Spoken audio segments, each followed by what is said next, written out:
Hello, welcome to this course Engineering Chemistry.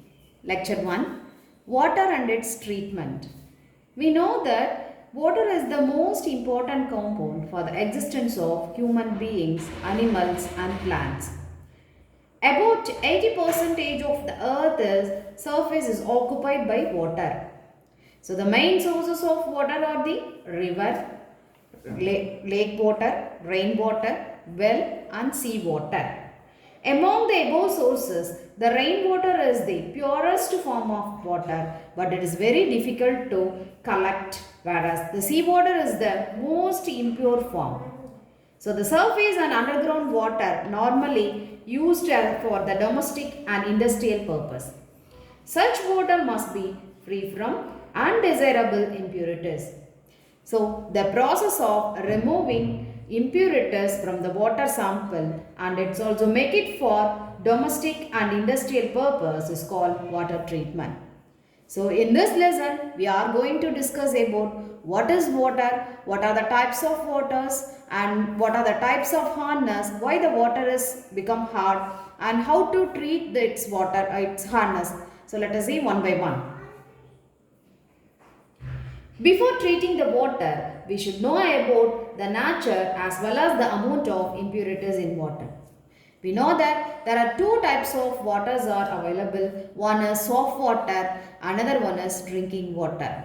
We know that the soft water is drinking water, that is by definition any water is ready to produce later with the soap solution is known as soft water. And how to detect whether the water is soft water or hot water in laboratory means when it is reacted with when a few drops of EBT is added to the water sample, when it does not produce wine red color with the water sample, that water is known as soft water. But in the case of hot water, when the EBT indicator is added to it, it forms a wine red color. So that water is known as hot water. That is the hot water does not give ether with the soap solution. So for the example for hard water is sea water. So what is meant by hardness? Hardness is nothing but it is a property of does not produce leather with the soap solution, right? So here usually the hardness is due to presence of carbonate, bicarbonate, chloride and sulfates of calcium and magnesium. Here carbonate, bicarbonate, chloride and sulfates are anions and the cation present in the water sample producing hardness are calcium and magnesium.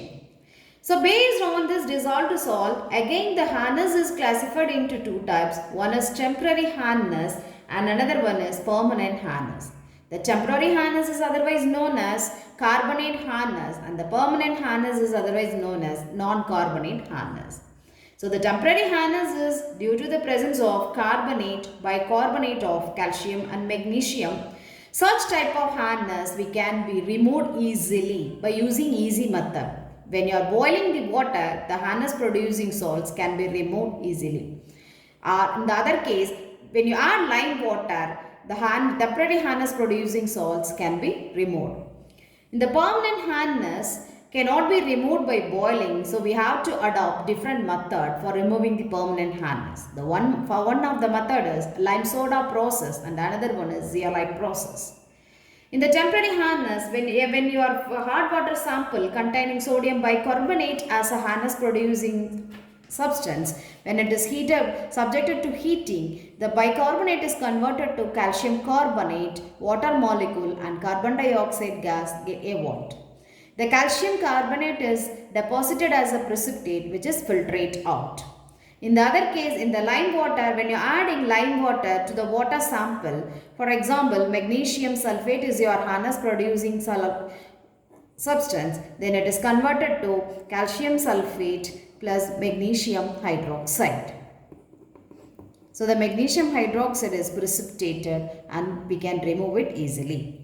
In the case of permanent hardness, if you add lime soda to the water sample, the hardness producing substance can be removed easily. Like if calcium sulfate is present as a hardness producing substance, when we are adding soda, that is sodium carbonate, the calcium sulfate is converted to calcium carbonate and sodium sulfate. We know that sodium sulfate is completely soluble in our water. It does not produce any hardness to our water sample. But in the same case, the calcium carbonate is get deposited as a precipitate. We can filtrate it out. So in our laboratory, usually the hard water sample can be analyzed by EDTA titration method. When the water is titrated with EDTA means EDTA means ethylene diamine tetraacetic acid. Usually it is insoluble in water, but at sodium salts of EDTA, sodium salt of ethylene diamine tetraacetic acid is soluble in water. So this substance is used to estimate the total permanent and temporary hardness present in our water sample. So in this experiment, usually we are using EBT as an indicator. EBT means aerochrome black tea indicator. So when you are adding the EBT indicator to your water sample, it forms a wine red color because of presence of your hardness producing ion. So this this solution is titrated with EDTA taken in the burette. The solution turns into, while you are adding EDTA from the burette, the solution turns into wine red color to steel blue in color. The steel blue color is nothing but it's the color of your indicator, aerochrome black tea. So the EDTA forms a complex with the calcium and magnesium ion. The indicator is set free. So based on the endpoints, we can calculate the how much amount of, that is 1 ml of EDTA is used to how many milligrams of calcium carbonate present in your water sample. So based on this titration, we can easily calculate the temporary hardness and permanent hardness of the given water sample by this titration. Next, we are going to see about the internal conditioning of water. See, usually the water can be treated, that is softening. Softening is nothing but it is the process of removal of hardness producing ion from water.